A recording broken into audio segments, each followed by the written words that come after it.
हो नाक वाला नाथी आया कान के कन बलिया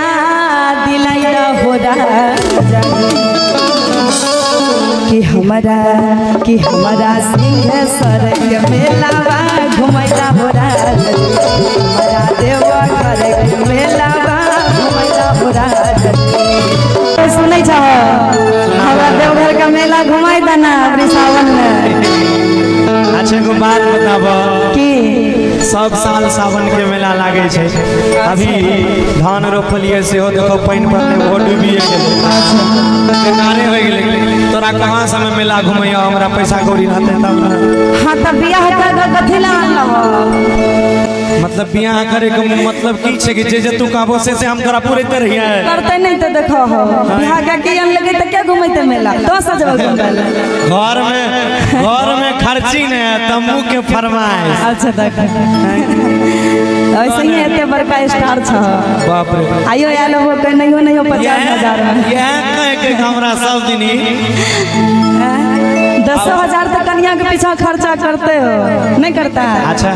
तब भोला बाबा चाहते हैं यहाँ कमाई धमाई तगड़ा हुए लगते तो तोरा सुना पूरा कर दे। सुना ना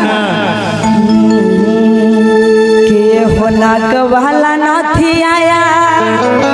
कान के कन बलिया दिलाइदा हो राजा कि हमारा देवघर के मेलावा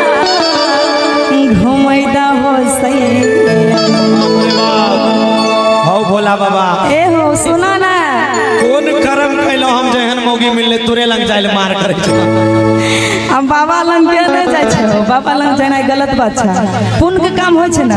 तब खाली जल चढ़ाए चले वो हां जल चढ़ाए दे आरो हमरा सिंगार सब किन नहीं देब देवघर के शंखा पोला टिकली सिंदूर कुछ भी सब नामिये होय छ कि नहीं होय छ मर्दाबा सब जाय छ से कनिया लेने आवे छ देवघर के शंखा पोला हमें भोले बाबा उठारने चले वो तब तो बड़का पुण्य के काम करबो त न की कह रे के हो नाक वाला नाथी आया कान के कन बलिया दिलाइदा हो राजा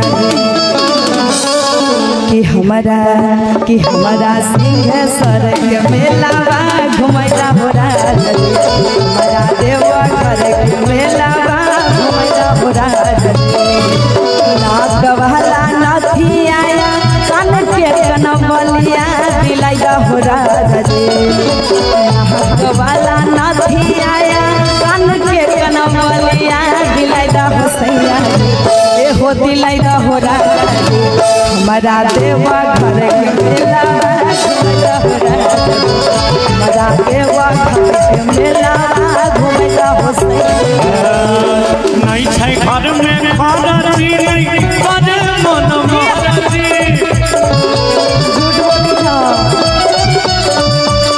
ए सुन कहा नहीं छै घर में खरची नहीं करे मन मरची करे मन मरची गे उषा के ना घुमैयोगे आ सुन बोला तोरा देवघर के मेला देवघर के मेलावा घुमैला हो राजा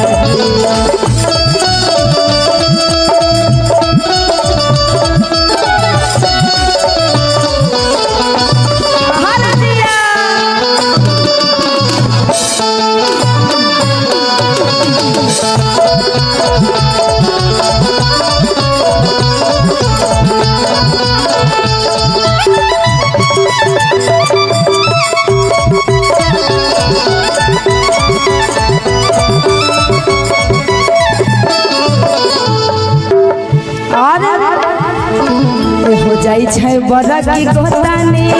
सखम छोट की नहना दे जाई छै बड़ा की गोतानी संग में छोट की नाना दी धराइला हो राजा ए हो धराइला हो राजा हमारा देवर जी के संघावा धराइला हो सही हमारा देवर जी के संघावा धराइला हो राजा जी हमरो सुनना कहा बड़की गोतनी छोटकी गोतनी पैसा वाला लोग छे अच्छा हम थारल गरीब आदमी तोरा कहां से तैयो तोरा से कम में न होते पैसा वाला बाप रे बाप सुने तो सब दिन नहीं तो झकते रहे छो हमरा पीछू को लोड कितना छे सुन बोला आगे लागई बारी भीड़ तारे हरे दिल में धीर के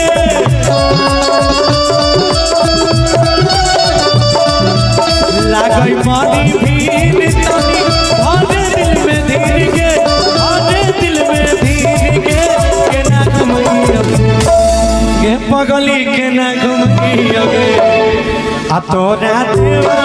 के मेला के ना घुमैया गे बाके भोले बाबा के सारा संग के नगरियों के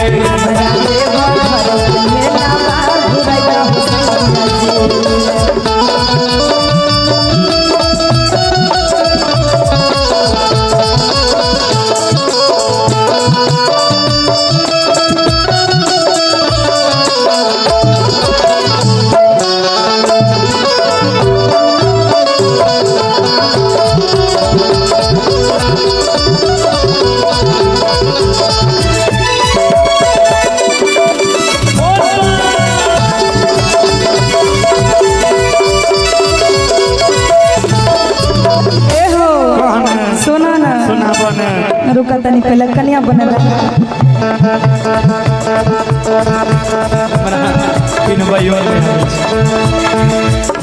अरे करे छे हमरो महनावा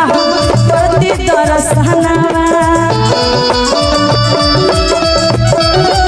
करे छे हमरो महनावा प्रति दरसनावा प्रति दरसनावा हो धरैला एहो तो बहुत बोले छो गौरव जी से बीच में झगड़ो करे रहता नाम पप्पू कुमार पप्पू राहुल गांधी रूम यहाँ लड़े रहा तरह से सुना एहो धरैला हो आ देवरा पप्पू आके संघवा धरैला देवरा पप्पू आके संघवा धरैला अब जब तू नहीं है मानबे अपन हारल बहु के मारल केकरा कहलो भोलो बाबा बेचारा कन्या लंग बस भ गेल आदमी छी सुन धरे नहीं तू जीत दे सब कुछ खरीद के धरे नहीं तू जीत दे सब कुछ खरीद के सब कुछ खरीद के तोरा रानी तोरा घुमैबो साचो हां आई खाना देवा घर के